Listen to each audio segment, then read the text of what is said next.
All we have is 3 suspects wearing scarves over their faces.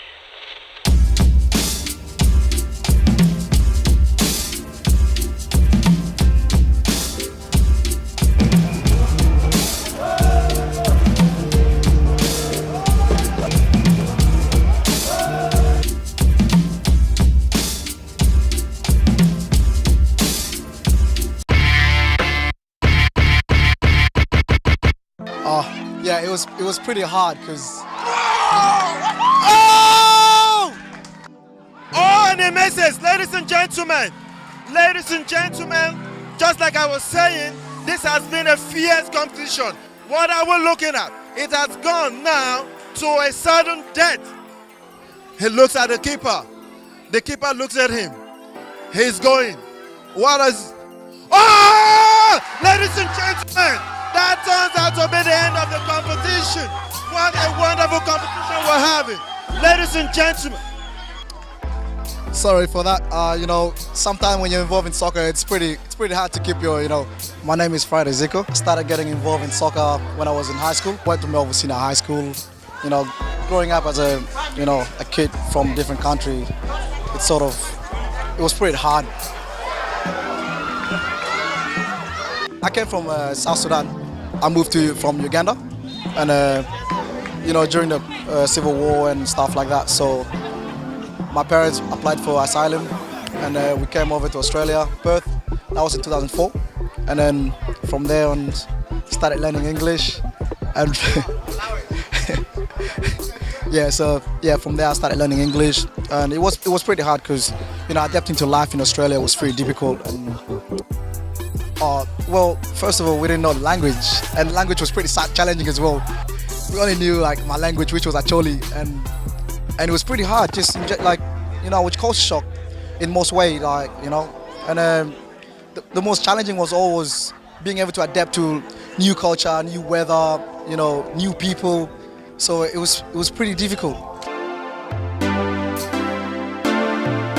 To move over here and having to leave everything you know and love and escaping because your life was in danger or your family's life is in danger. Some people maybe have had to be in refugee camps before they were able to come to somewhere like Australia, and having to witness what they've witnessed, which is there's a lot of trauma which tends to be in the background. And but as you go, you start primary school, and you start primary school, and you get friends, and then you start adapting to, they show you ways around what you should do and what you shouldn't do. But it depends on the kind of friends you get, you're mixing around with. And I was pretty grateful to get, to have friends who were willing to help me get through, just day by day life, and also family that support every single day. Yeah, so I studied at Beaconsfield Primary School, and I started in year 6 as a English Learning Center, so the IEC program they over there. From there, I moved to Melbourne Senior High School. I did another year in the IEC program again. IEC program is, for some of you guys that don't know, it's a intensive learning English center. So I got in another year I did over there, and from there on, I finished my year 12 in mainstream at Melbourne Senior High. So I passed with distinction. Yeah. It has been a very, very, very wonderful and well-watched competition. It was fierce and very competent. Everybody behaved, and it was well attended to by. Thank you so much for this opportunity. My team's never actually emerged victorious in such a long time, and we're so happy that the boys actually made it this far, and we actually won the cup. I'm feeling great, sensational, unexplainable circumstances. It's something that I've been waiting for a long time. Wow, thank you boys, thank you everybody. By having the soccer opportunity, it's helping the youth to focus in sport activity, and also to focus on their goals in life, and also helping their mind to be settled, and also, which is most important, to be away from activity that involve any violent activity and any street problems. I would say it's extremely important. There is never a sport that brings all Africans together than football. And football is really the decider for us.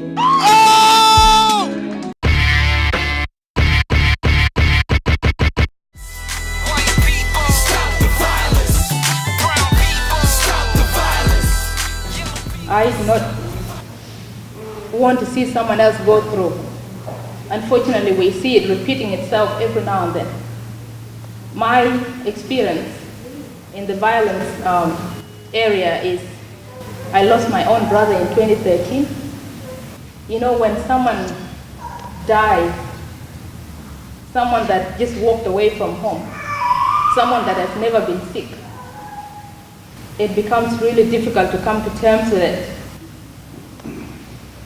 Not that any kind of death is okay, but there are some degrees where death becomes unacceptable. Someone walks and the next minute you get a phone call that this person is gone.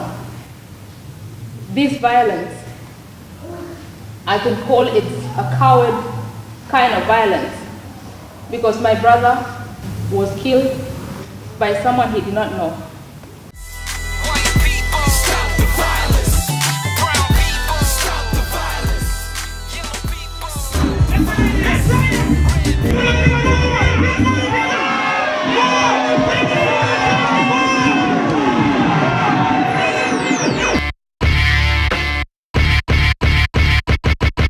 And I think it's been a time to remind ourselves of the place of Africa in the world.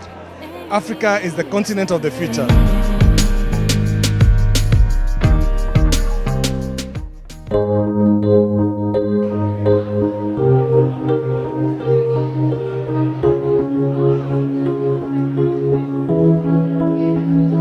This exhibition starts to break apart stereotypes or preconceived ideas of what Africa is.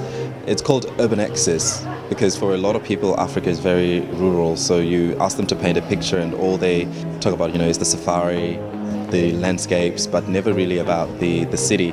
So we thought this exhibition should start to talk about the urban landscape and explore contemporary Africa right now. A lot of the artists work in the cities, Johannesburg, Cape Town, Harare and Kenya, Southern Africa, South Africa, Zimbabwe, Namibia, with a few touch points in Angola. And what they represent is the current discourse that takes into account the history, the tumultuous history of Southern Africa. So all the way down from discovery and the colonial period, focusing also on the apartheid era and the transitional phase and the current post-colonial, post-apartheid period. These are artists at the forefront of contemporary practice. Some of the works have been exhibited at the Guggenheim, Venice Biennale, Tate Modern. So we're looking at the big hitters when it comes to contemporary Southern African art. I work for Murdoch University, one of 5 universities here in Western Australia. I work for the Research and Innovation Office, particularly on Africa and Indian Ocean, which is my portfolio.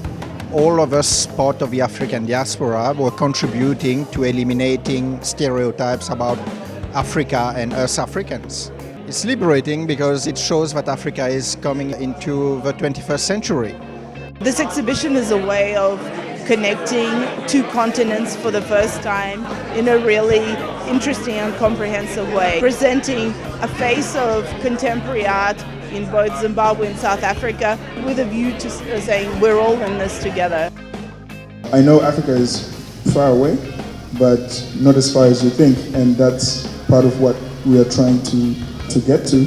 I hope that this huge symphony of voices from Africa today does find its place, and ultimately that dialogue between Africa and Australia can grow stronger. For me, painting a car is something that is mobile and it goes to the people. It's like an art radio comes to you than you coming to visual arts. My city, there's a lot of energy happening, especially with the new generation where I'm from. There's a lot of traffic. Because back then people used to not be traveling as much and getting to see the world and coming back, engaging, coming with new ideas in Harare. So we are growing as a city and we have got so much to learn from other cities, and that was one of my reasons to come here to Perth, to learn and get inspired and at the same time exchange.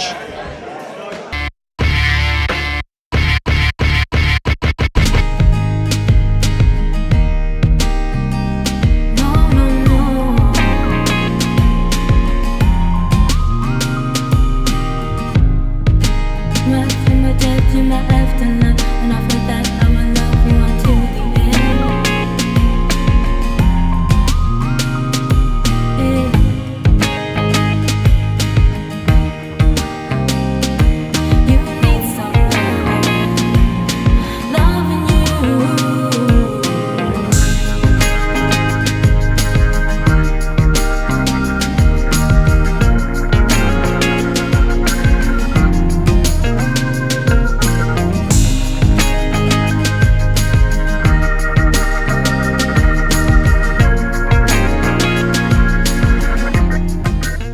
Africans have a lot of confidence because they are raised that way.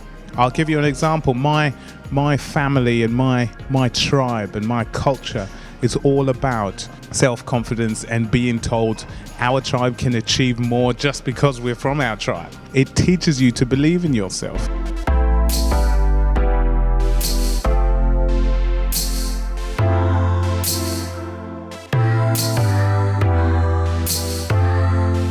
We need to go to the genesis of what actually causes violence. So we have identified issues that causes violence. One is identity. We've got issues with finance. We've got issues with the trauma. We've got issues the people trying to fit in. We've got youth trying to transition from their ways of life back in Africa onto the Australian way of life. Networking, lack of role models, and they are actually struggling. These are some of the issues that have been identified.